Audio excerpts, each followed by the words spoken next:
పల్నాడు జిల్లా నరసరావుపేటలో మెప్మా స్కామ్పై మరో మహిళ ఫిర్యాదు చేసింది. నకిలీ మహిళా సంఘాలు, నకిలీ ఆధార్ కార్డుల సృష్టిపై పలువురు మహిళలు పోలీసులకు, మెప్మా అధికారులకు ఫిర్యాదు చేశారు. నరసరావుపేటకు చెందిన సామ్రాజ్యం అనే మహిళ ఫేక్ డ్వాక్రా గ్రూప్ సృష్టించి 20 లక్షల రూపాయల వరకు మోసం చేసింది. ద్వారకమ్మ అనే మహిళ ఫిర్యాదు చేసింది. 2 లక్షల లంచం ఇస్తే 20 లక్షలు ఇప్పిస్తానంటూ మోసం చేసిందని ఆరోపించింది. తాను 1,20,000 ఇచ్చానని, తిరిగి చెల్లించమంటే బెదిరింపులకు పాల్పడుతుందని, న్యాయం చేయాలంటూ ఎస్పీకి ద్వారకమ్మ ఫిర్యాదు చేసింది.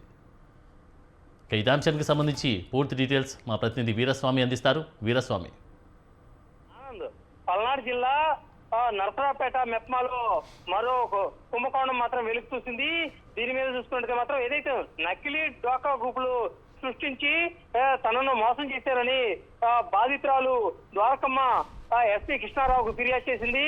తన ఫిర్యాదులో కూడా తనను 20 లక్షల రూపాయలు లోన్ ఇస్తానని చెప్పేసి 2 లక్షల రూపాయలు డబ్బులు అడిగితే ఇప్పటికే 1,20,000 రూపాయల డబ్బులు కూడా చెల్లించాను, తాను మాత్రం ఫేక్ డాక్యుమెంట్లు సృష్టించి తనను మోసం చేసిందని చెప్పేసి బాధితురాలు ద్వారకమ్మ వెల్లడించింది. అదే విధంగా చూస్తున్నట్టు మాత్రం ఏదైతే ఉందో డ్వాక్రాకు సంబంధించి సామ్రాజ్యం అనే మహిళ చాలా మందిని కూడా మోసం చేసింది. తన నాకు అదే విధంగా చూసుకుంటే మాత్రం ఇప్పటికీ పలుమార్లు కూడా పోలీస్ స్టేషన్ లో ఫిర్యాదు చేశారని చెప్పేసి బాధితురాలు వెల్లడించిన పరిస్థితి నెలకొంది. దీంతో పాటు చూసుకుంటే మాత్రం ఎస్పీ కృష్ణారావుకి ఏదైతే ఉందో గ్రీవెన్స్ లో ఈ రోజు మాత్రం ఫిర్యాదు చేసిన పరిస్థితి ఉంది. తనకు న్యాయం చేయాలని 1,20,000 రూపాయల డబ్బులు కూడా కట్టానని చెప్పేసి బాధితురాలు ద్వారకమ్మ వెల్లడించిన పరిస్థితి నెలకొంది. దీంతో పాటు చూసుకుంటే మాత్రం తన ఆవేదన కూడా వెలుగుచ్చిన పరిస్థితి నెలకొంది. తాను ఏదైతే ఉందో పేద కుటుంబానికి సంబంధించిన కానీ తనను మోసం చేయడం పట్ల ఆవేదన వ్యక్తం చేస్తున్నానని చెప్పేసి తనిఖీ పరిమితమైంది.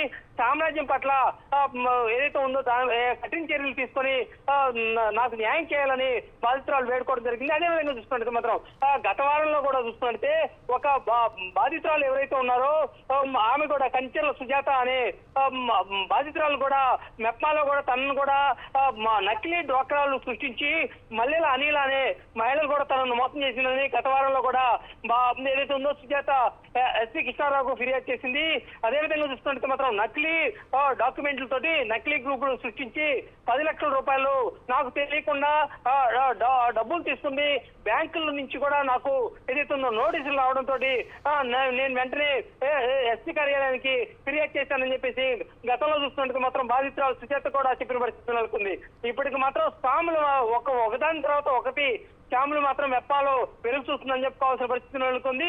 దీంతో మాట చూస్తుంటే మాత్రం ఏదైతే పోలీసు ఉన్నతాధికారులు కూడా దీని మీద కూడా దృష్టి సారించి గతంలో ఏదైతే ఉందో వారంలో కూడా ఎస్పీకి ఫిర్యాదు చేశారు కాబట్టి మరొక కుంభకోణం కూడా వెలుగు చూసింది. కాబట్టి ఈ ఫిర్యాదులు పరంపర కొనసాగుతుంది కన్నా దీని మీద కూడా దృష్టి సారించే అవకాశాలు ఉన్నాయి. దీని మీద కూడా చూసుకుంటే మాత్రం ఒక విజిలెన్స్ ఎంక్వైరీ కూడా కమిటీ వేయాలని చెప్పేసి ఇప్పటికే బాధితురాలు కూడా వెల్లడిస్తున్న పరిస్థితి నెలకొంది.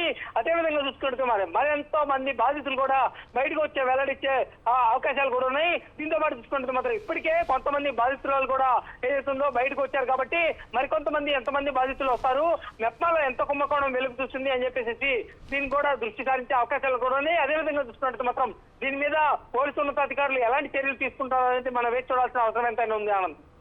Right, thank you Veeraswamy.